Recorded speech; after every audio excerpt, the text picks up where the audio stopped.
Assalamualaikum semua. Risiko daripada gangguan imunitas selama tips ahli-ahli yang lain, mantan bagi kita yang pas, dan juga yang bawa ini, yang bawa Ustaz ni bawa seragam itu orang daripada akam ni, dan bersama kita Ustaz Abdul Qasim. Untuk maklumat semua, Ustaz Abdul Qasim ni bukan hanya dalam bantu dalam satu aktiviti tips, iaitu dalam bantu kita meneliti balik bagi rakam-rakam hubung dengan Quranic Arabs, dan sekarang dah 30 series. Insya-Allah 10 tu hampir siap dah dan lagi lulus dan boleh production. Dan seperti dijanjikan dulu, kalau siap Quranic Arab itu bermakna bahawa nanti mutakhis semua kita itu akan bagi saingan untuk mereka pakai secara cuma, dan mudah-mudahan yang lagi durasi yang lagi 20 itu sebuah tidak lengkap.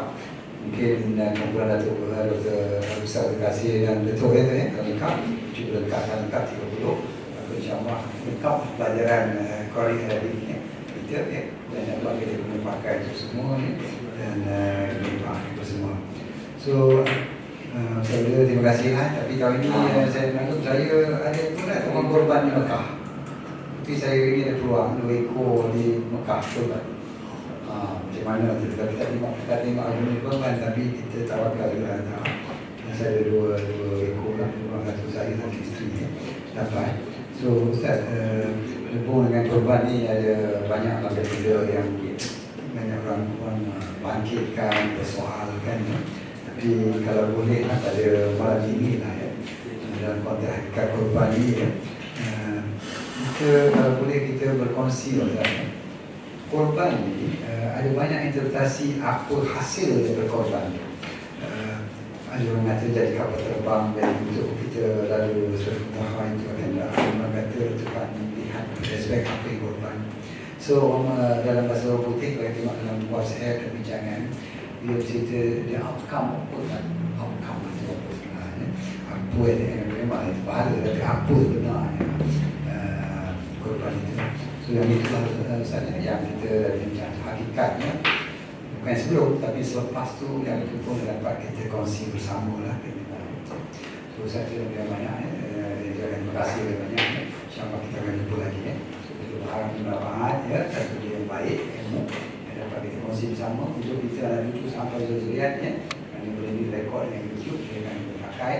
Dan juga kita mohon jika ada soalan-soalan yang bagus, kita minta tanya juga kepada Ustaz Qasim ini supaya kita masalah kita itu kita berkongsi satu umat supaya sana ramai yang yang faham bahasa Malaysia. Untuk Ustaz memang benarlah kita dalam YouTube ini kita akan edit memang tidak patut kita berkongsi sama dan kita dalam untuk umat kita dalam Ustaz. So, terima kasih semua kepada semua yang organize ini, kepada semua yang hadir ini. Sekian, terima kasih semua. Alhamdulillah Rabbil Alamin, wassalatu wassalamu ala Rasulillah wa ala alihi wa sahbihi ajma'in, amma ba'd. Tuan Muslim Majlis dan Komisi, khususnya kepada tuan-tuan, Dato', Hakim, adik-adik muslimin dan muslimat sekalian. Syukur kita kepada Allah Subhanahu wa taala kita dapat jumpa pada malam ini untuk sama-sama kita membincangkan tajuk berkaitan dengan hakikat korban. Hakikat korban. Jadi bila kita membicarakan tentang hakikat korban ini, kita kena mengulang kaji balik perkara-perkara berkaitan dengan akidah. Kita ni hubungan kita dengan Allah ni melalui 2 cara. Pertama dengan cara kepercayaan kita kepada Dia. Yang kedua dengan amal ibadat kita kepada Dia. Jadi perkara-perkara hubungan kita dengan Allah melalui amal ibadat memang dapat dilihat. Hari-hari kita ulang semayang, hari-hari kita semayang. Ya, puasa, tiap-tiap tahun kita puasa. Haji, kita nampak orang buat haji. Sebab itu semua hubungan kita dengan Allah berbentuk ibadat-ibadat zahiriah. Yang itu mudah dilihat. Kalau orang tu dia buat salah dalam sembahyang, kita nampak ini salah. Sebab ibadat sembahyang benda zahir. Kalau orang tu buat salah dalam ibadah haji, ya, kita nampak ni salah ni. Lepas pakai ihram mana boleh pakai minyak wangi. Lepas pakai ihram dia cukur janggut dia, mana boleh. Salah ni nampak. Ya. Itu hubungan kita dengan Allah melalui ibadah-ibadah yang berbentuk zahir. Tapi ada satu lagi hubungan kita dengan Allah, iaitu berbentuk akidah, berbentuk kepercayaan. Yang ini tak nampak. Perkara akidah ialah perkara yang duduk dalam hati orang. Perkara akidah adalah perkara yang duduk dalam minda orang. Tak boleh nampak. Ya, kita tak nampak. Kadang-kadang kita tengok kawan kita, dia qaidani. Dia akidah dan qaidani. Mengiktikadkan bahawa lepas Nabi Muhammad boleh ada lagi Nabi yang lain. Itu iktikad besar je. Kufur tu. Tapi bila dia dah pakai kopiah macam kita, dia dah berjanggut macam kita, pakai jubah lagi, dia duduk sebelah kita, kita tak tahu dia qaidani. Ya, akidah ni benda duduk dalam, kita tak nampak. Syiah, ya, kawan kita yang Syiah, kita tak tahu dia Syiah. Sama je macam kita. Rupa-rupanya dia iktikadkan bahawa Sayyidina Jibril salah turun, patutnya turun pada Sayyidina Ali, terturun pada Nabi Muhammad, terlantiklah Nabi Muhammad jadi Rasul. Itu iktikad dia. Tapi benda tu kita tak nampak, benda tu dalam otak dia. Jadi sebab itu, oleh kerana dia satu benda yang tak nampak, Nabi ajar kepada kita supaya senantiasa kita periksa kita punya akidah ini. Ya. Nabi kata apa? Jadidu imanakum. Hendaklah kamu senantiasa memperbarui iman kamu. Biqauli la ilaha illallah. Dengan banyak-banyak menyebut la ilaha illallah. Mengapa Nabi suruh kita buat begitu? Sebab iman, akidah, benda tak nampak. Benda duduk dalam hati. Ya. Jadi sebab tu Nabi suruh kita periksa sentiasa, periksa. Ya, takut-takut di sana ada debu-debu syirik di dalam kepercayaan kita. Ya, jadi itu yang takut tu. Jadi supaya kita diperiksa sentiasa kita punya akidah ini, maka Allah Subhanahu Wa Taala beri kita suatu ibadat. Nama dia ibadat korban. Jadi ibadat korban ni satu ibadat yang Allah Ta'ala buat untuk kita sama-sama amalkan dan memeriksa kita punya akidah, betul ke tak betul, melalui ibadat korban ini. Ya, jadi ibadat korban adalah, hakikat dia ialah kita nak periksa diri kita, akidah kita, kepercayaan kita.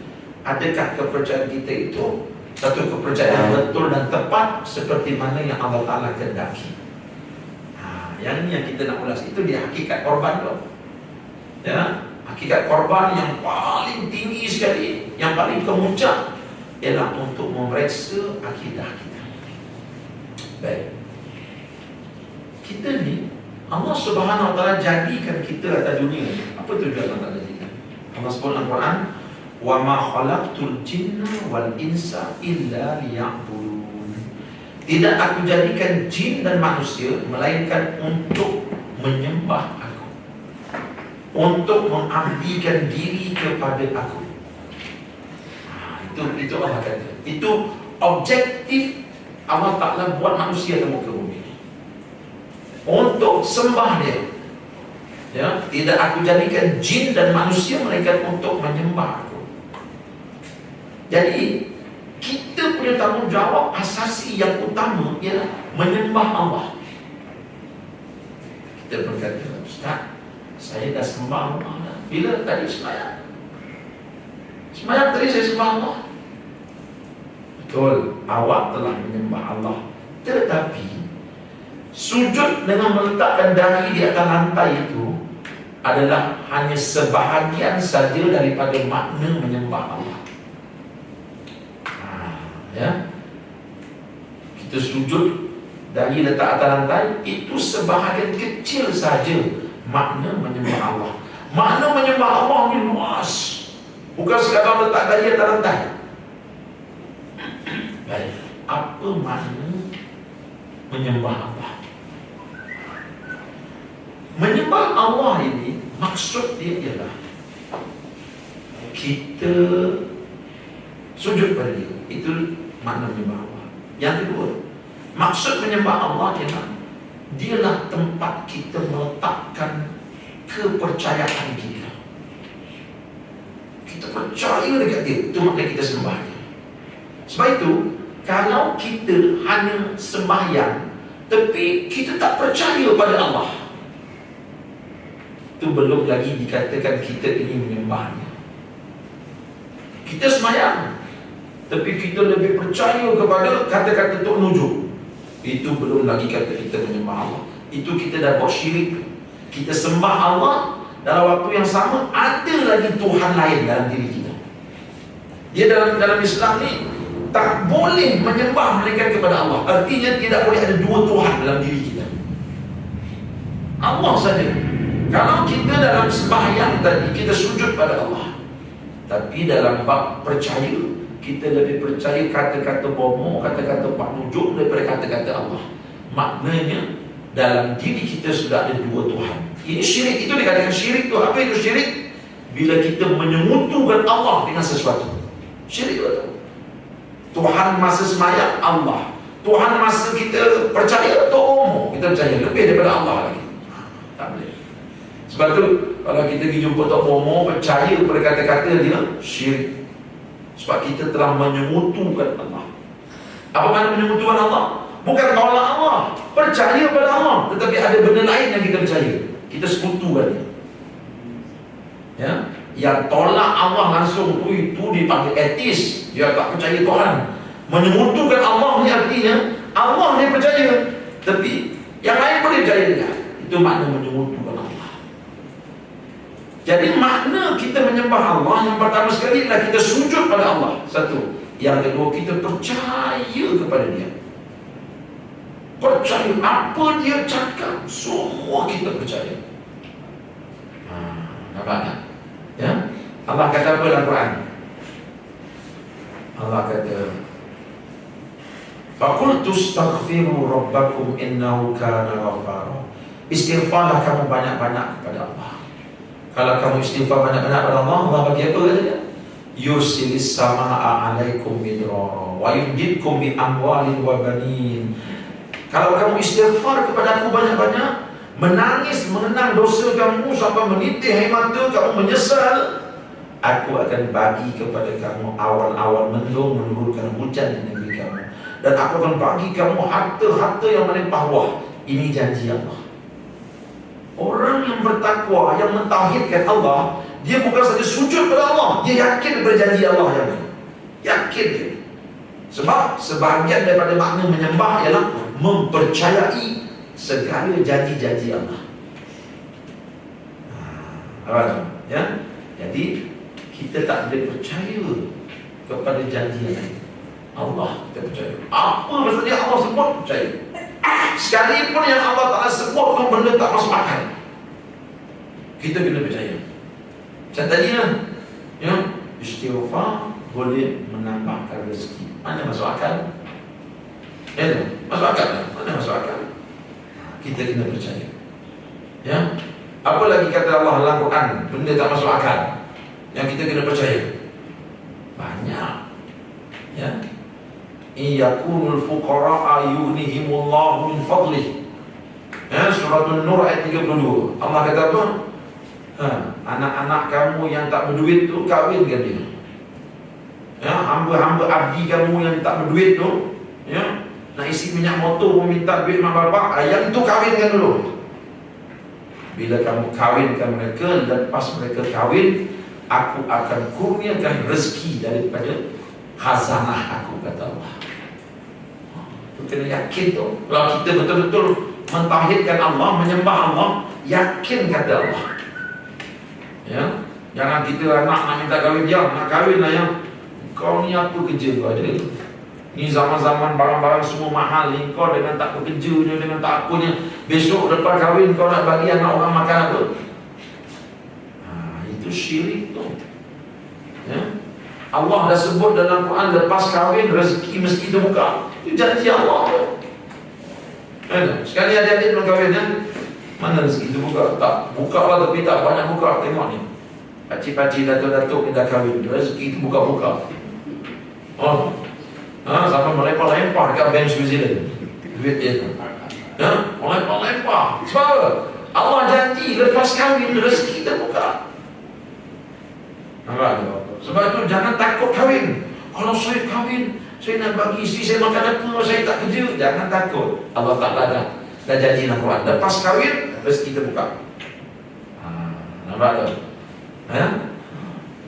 Yakin. Kalau ikut akal, tak percaya. Jadi bila kita sembah Allah, kita kena yakin pada janji Allah. Apa lagi makna sembah Allah? Makna sembah Allah ialah kita kena sayang dia. Nombor satu, dia yang paling kita sayang. Antara Allah dengan bapa kita sayang apa? Allah. Kalau awak kata saya dengan Allah dengan ayah saya sama, dia sayang, syirik. Awak telah menyekutukan Allah. Tak boleh. Allah yang pertama. Habis kenapa kita disuruh sayang Allah? Saya sayang bapa saya kerana Allah suruh sayang. Sebab tu saya sayang bapa saya, kerana Allah suruh. Jadi kita sayang ayah kita, kita sayang mak kita kerana Allah suruh. Tapi kalau mak dan ayah kita lawan Allah, ketika itu tak ada lagi kasih sayang. Tak ada. Tak ada. Sebab kita sayang hanya Allah. Cuba tengok dalam perang Badar, ada seorang sahabat Nabi nama Abi Ubaidah bin Jarrah. Dia ni sahabat Nabi, bertakwa. Ayah dia pembuat berhala di Mekah. Jadi masa mereka duduk zaman jahiliah, mereka dua beranak ni kerja buat berhala, jual berhala. Banyak income dia. Bila Nabi datang berdakwah, Abu Zar Al-Ghifari ni, Abi Ubaidah bin Jarrah masuk Islam. Bila masuk Islam, dia berhijrahlah ke Madinah. Bapa dia kekal di Mekah buat berhala, buat bersyirik. Tiba-tiba berlaku perang Badar. Bila berlaku perang Badar, Abi Ubaidah tahu bapa dia ada tu menyebelahi Abu Jahal, buat benda syirik. So dia cuba lari-lari kalau boleh tak nak bertembung dengan bapa dia. Jadi bila dia lari-lari, tiba-tiba bertembung. Bila bertembung, bapa dia maki hamun Rasulullah, bapa dia maki hamun Islam. Abi Ubaidah dia tengok bapa dia buat begitu. Bapa saya sayang bapa sebab Allah suruh saya sayang bapa. Tapi bila bapa hina Allah, bapa hina Rasulullah, ketika itu tak ada dah. Dia pun cabut pedang dia berlawan dengan bapa dia sendiri bunuh bapa dia. Sebab apa dia sanggup bunuh bapa dia? Sebab kita sayang kepada Allah. Habis kita sayang bapa kita sebab Allah suruh sayang. Kita sayang mak kita sebab Allah suruh sayang. Ingat tak cerita seorang sahabat Nabi, nama siapa? Nama sahabat Nabi itu Allahu Akbar, yang seorang apa? Mus'ab bin Umair. Dia sayang mak dia. Mak dia ni pula orang kaya. Kalau di kota Mekah tu, tak ada lah yang boleh pakai minyak wangi semahal itu melainkan Mus'ab bin Umair. Sebab tu bila dia lalu je, walaupun dia tak ada orang tahu tadi Mus'ab dah lalu kat sini. Sebab yang pakai minyak wangi tu dia seorang. Mak dia punya sayang kat dia. Bila Rasulullah datang berdakwah, Mus'ab bin Umair masuk Islam. Mak dia beritahu dia, Mus'ab tinggalkan Islam. Tidak mak, saya tetap dengan Islam. Tinggal tak nak. Akhirnya mak dia kata apa? Kalau kamu tak tinggalkan Islam, mak takkan bagi kamu duit lagi. Tak apalah mak, saya hidup miskin pun tak tahu. Nampak tak? Bila dah tak bagi duit, dah hidup miskin, tinggal di Islam. Tak nak, saya nak Islam juga. Tuhan saya Allah. Akhir sekali mak dia tangkap dia, letak dia bawah tanah, ikat gari dia, duduk penjara. Ya, ikat gari dia. Selagi tak tinggal Islam, gari ni tak buka. Duduk dekat bawah tanah dia. Dia duduk. Lama-lama tak juga keluar Islam. Akhirnya mak dia kata apa? Mus'ab, kalau kamu tak keluar juga dari Islam, mak akan mogok lapar. Mak mogok lapar. Betul. Sanggup kita tengok mak kita lapar. Tapi mak Mus'ab bin Umair dia sehari tak makan. Dia tak makan. Bila dia dah lapar tu, dah 5 hari tak makan, 3 hari tak makan, dah melepik, dah lemah. Dia cuba nak tarik simpati anak dia. Sebab anak bila tengok mak dia tu mesti kalah, betul tak? Dia cuba tengok Mus'ab, sampai hati kamu tengok mak akan mati, tak akan keluar dari Islam. Apa kata Mus'ab? Mak, kalau Allah bagi mak 1000 nyawa dan nyawa itu dicabut depan saya satu persatu, saya takkan keluar dari Islam. Sama ada mak nak makan, tak makan, terpulang, saya tetap dengan Allah. Nampak tak ada? Dia sayang tak mak dia? Sayang, betul tak? Tapi bila mak dia langgar perintah Allah, tidak ada sayang lagi. Sebab aku disuruh menyembah Allah, aku disuruh menyayangi Allah, bukan mak. Cuma aku sayang mak karena Allah suruh aku sayang mak aku. Nampak tu? Ya? Inilah dia sayang. Kita kena sayang Allah saja. Itu baru tauhid. Coba tengok ni. Nabi Ibrahim, dia sayang tak anaknya? Sayang. Ya, Nabi Ibrahim ni bukan macam ayah kita tau. Ayah kita ada banyak anak lelaki. Anak perempuan banyak. Nabi Ibrahim kahwin berapa lama dia kahwin tak dapat anak. Kahwin dengan Sarah, mana ada anak. Lepas tu alhamdulillah dia kahwin seorang lagi nama Siti Hajar, dapat Nabi Ismail. Dapat anak setelah lama berkahwin, baru dapat anak. Anak pula anak lelaki. Macam mana Nabi Ibrahim jaga anak dia? Sayang tak kan? Sayang, nyamuk datangnya dia bunuh sampai dapat nyamuk. Sayang dekat Ismail ni. Sayang dodoi dia hari-hari, dodoi hari-hari main dengan dia. Allah Ta'ala tengok aja. Wah. Aku hantar kau ke dunia ni untuk beribadat kepada aku, untuk menyayangi aku seorang saja. Sekarang ni kau dah sayang anak kau. Allah Ta'ala nak uji dalam diri Nabi Ibrahim ada tak Tuhan lain yang dia sayang. Wa ma khalaqtul jinna wal insa illa liya'budun. Tidak aku jadikan jin dan manusia melainkan untuk sembah aku, untuk sayang aku. Dia tak boleh sayang orang lain. Tapi Nabi Ibrahim, dia dah sayang anak dia. Allah Ta'ala tengok. Wah. Allah Ta'ala pun cuba tes bagaimana akidah Nabi Ibrahim. Ada berapa Tuhan dalam diri dia. Ibrahim, Jibril, kau beritahu Ibrahim, aku nak dia berpisah dengan anak dan isteri. Kan Jibril turun kan, Ibrahim, Allah Ta'ala suruh aku bawa kau duduk di sebuah tempat. Di mana? Ikut aja lah. Jibril bawa Nabi Ibrahim, Nabi Ismail yang masih kecil, Siti Hajar, isteri kesayangan dia, bawa jalan daripada Jerusalem, Palestin, jalan sampai ke Mekah. Jauh tu. Sampai di Mekah, Jibril kata, Ibrahim, tinggalkan anak dan isteri kau di sini. Ini perintah Allah. Sanggup tak kita bagi? Kita dosahkan isteri kita, anak kucing pun kita tak sanggup tau. Kita dah sayang kat pusi tu. Hari-hari bagi ni makan menu ikan, tidur dekat tangan kita lah, kita geletik bawah leher kan. Tiba-tiba ayah kita kata, ambil kucing ni tinggalkan dekat hutan sana tu. Kucing pun kita sayang. Ini isteri dengan anak. Senang ke nak tinggalkan tu? Allah kata, Ibrahim, sekarang kau sayang siapa? Kalau kau sayang aku, kau tinggalkan. Nabi Ibrahim kata, ya Allah, aku dijadikan untuk menyayangi kau seorang, ya Allah. Aku dijadikan untuk mengabdikan diri pada kau, bukan pada isteri dan anak aku. Apa perintah kau, ya Allah? Tinggalkan isteri dan anak, aku tinggalkan dia. Nabi Ibrahim pun kata, Hajar, Ismail, kamu tinggal sini. Masa tu Nabi Ismail baby lagi tau. Mekah zaman tu bukan Mekah zaman sekarang. Mekah zaman sekarang banyak apa?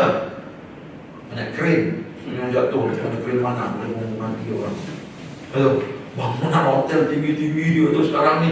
Dulu masa zaman Nabi Ibrahim mula-mula sampai ke Mekah tu, tak ada apa-apa, kosong.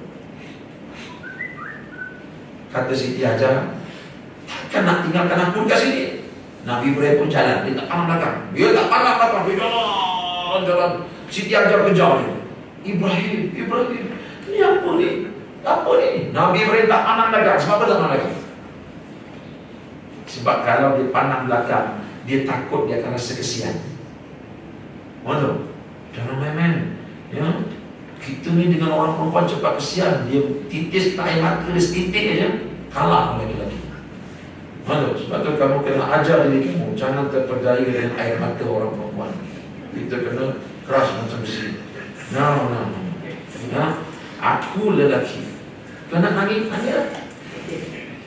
Faham tu? Jadi Nabi Ibrahim jalan, Siti Hajar kejar. Ibrahim, dia tak pandang.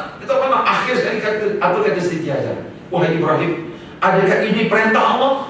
Baru Nabi Ibrahim putar ke belakang. Ya, ini perintah Allah. Bila dia kata gitu, apa kata Siti Hajar? Kalau ini perintah Allah, lan yudayyi'an, Allah Ta'ala takkan sia-siakan aku. Pergilah kau Ibrahim, balik ke Jerusalem. Aku duduk di Mekah. Tinggallah Nabi Ismail dengan ibu di luar. Yang senang. Nabi Ibrahim balik ke Jerusalem. Teringat anak isteri dia? Teringat. Malam-malam rindu, malam-malam teringat anak dia main dengan anak dia. Tetapi segala rindu tu dia kena telan. Sebab apa? Sebab ini perintah Allah. Allah nak tengok kau sayang Allah, kau sayang anak. Ini tauhid. Betul. Perintah Allah. Sebab bila kita sembah Allah, bermakna dialah tempat kita taat, dialah tempat kita sayang. Akhir sekali Nabi Ibrahim hidup, ya Allah, menderita dia, sayang isteri dia, terbayang-bayang bila balik rumah kan, buka almari tengok, inilah almari baju-baju isteri aku, inilah permainan anakku. Itu bukan senang tu. Tapi dia kena telan.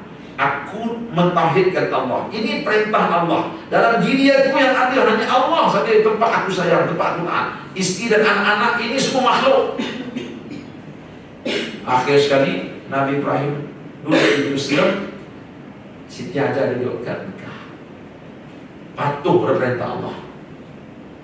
Alhamdulillah, bila dah lama-lama Nabi Ibrahim, Nabi Ismail dah besar macam adik ni.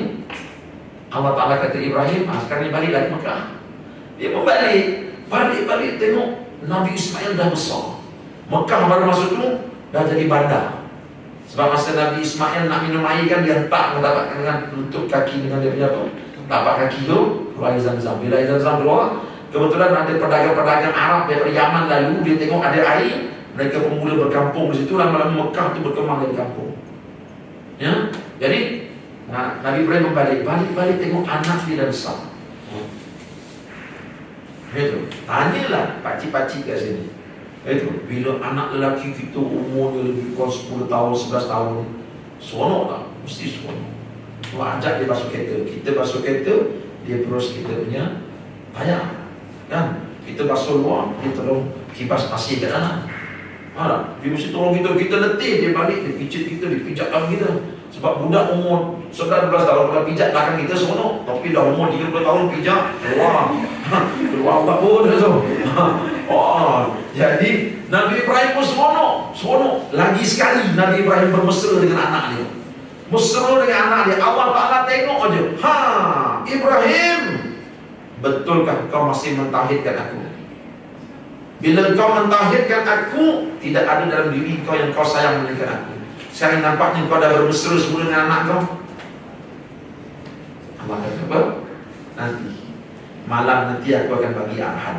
Malam tu Nabi Ibrahim tidur, bermimpi dan dia bahawa dia sembelih anak dia. Lagi sekali Allah memuji Nabi Ibrahim. Dan dalam waktu yang sama Allah nak bagi kita pelajaran. Apa makna kita menyembah Allah? Sembelih anak kamu wahai Ibrahim. Nabi Ibrahim bangun, ya Allah, ya, ni Allah dia nak tengok ni, aku benar-benar sembah dia ataupun tidak. Baik, Dia jumpa dengan Ismail. Ismail, ayah bermimpi, ayah sembelih kamu. Macam mana? Boleh tak? Apa kata Nabi Ismail? Ya, sembelihlah ayah. Satajiduni insya'allahu minassabirin.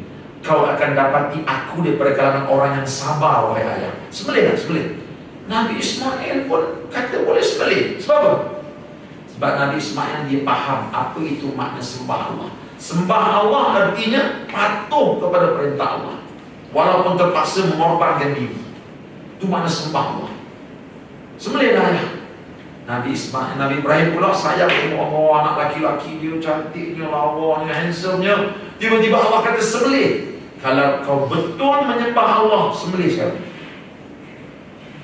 Allah nak tengok dalam diri Nabi Ibrahim, adakah dalam dirinya Allah saja ataupun Allah dan ada satu benda yang lain. Nabi Ibrahim buat, ambil pisau, ya, jom Ismail kita pergi tengah padang pasir, ayah nak sembelih kamu. Kerana ini perintah Allah.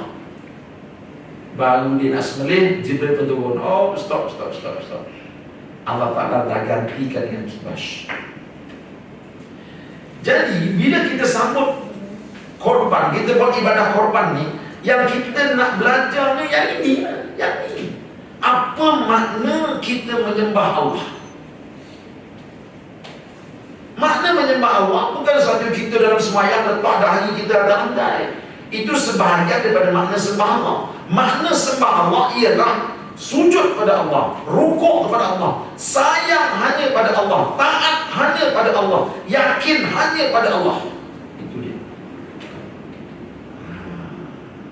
Allah Ta'ala tak suka kita mendua-duakan dia.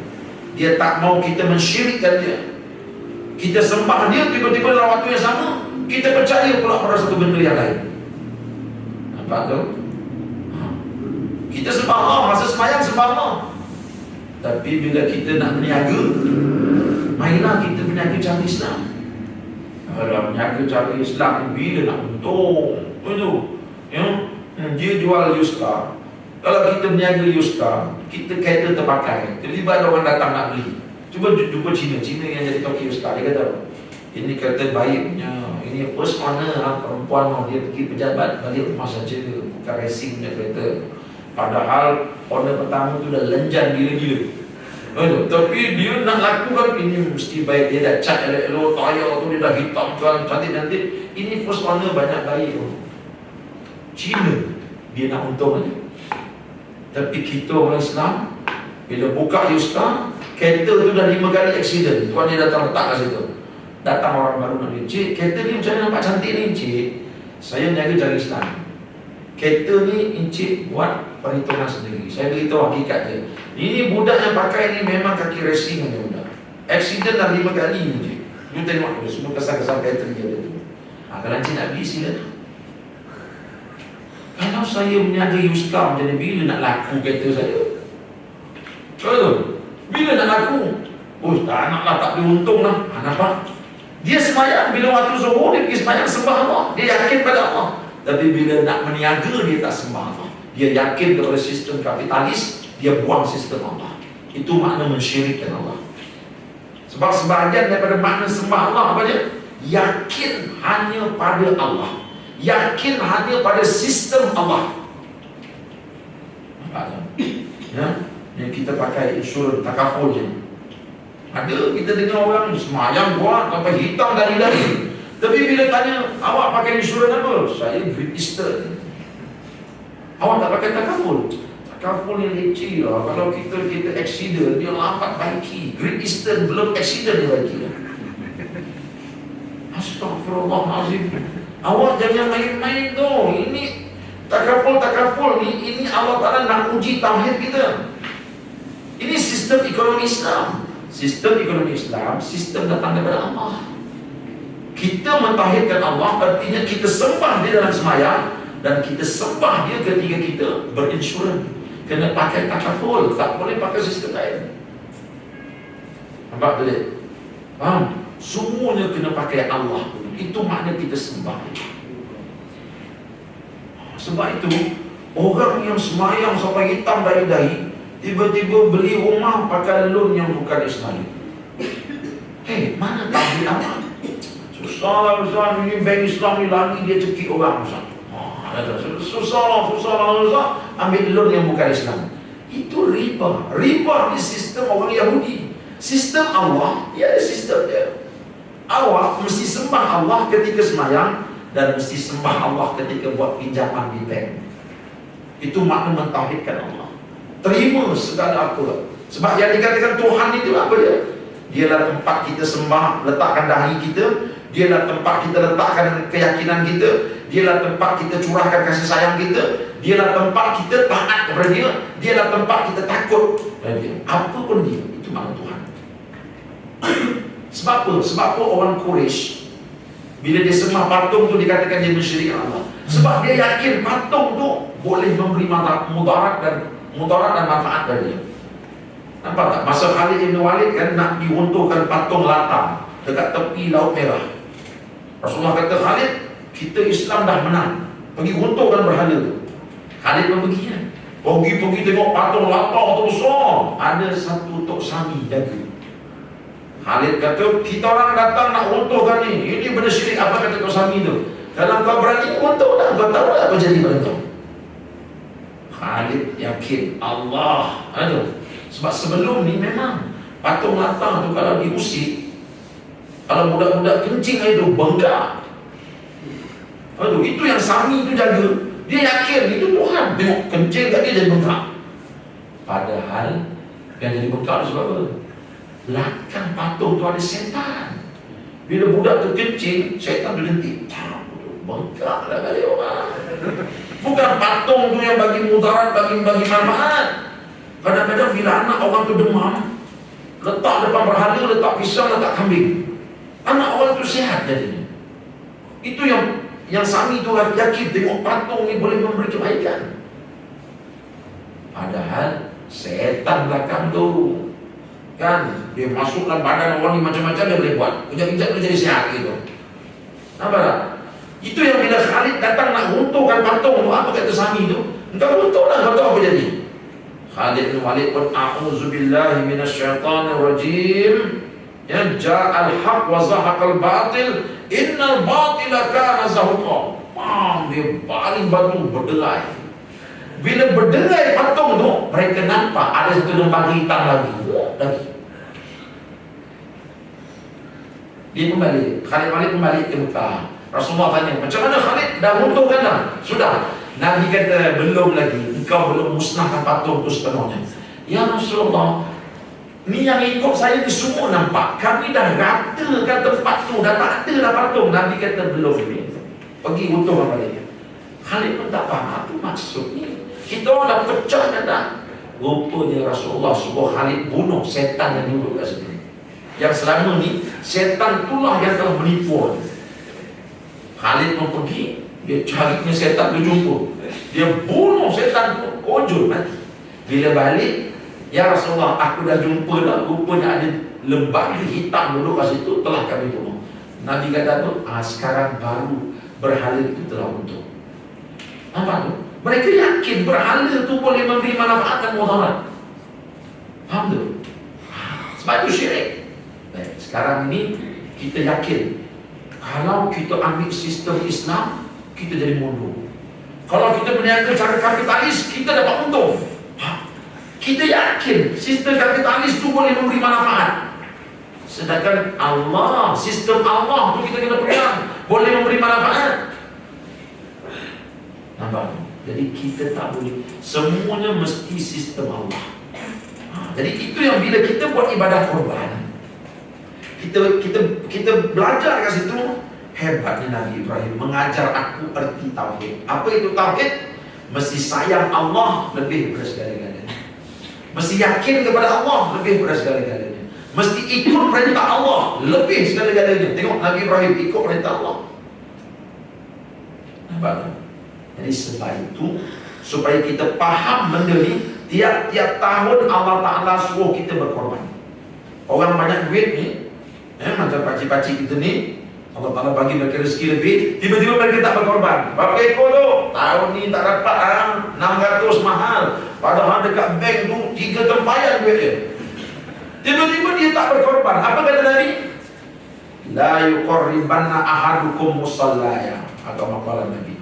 Kalau kamu duit banyak, kamu tak berkorban, kamu jangan datang masjid aku lagi. Itu hadis Nabi.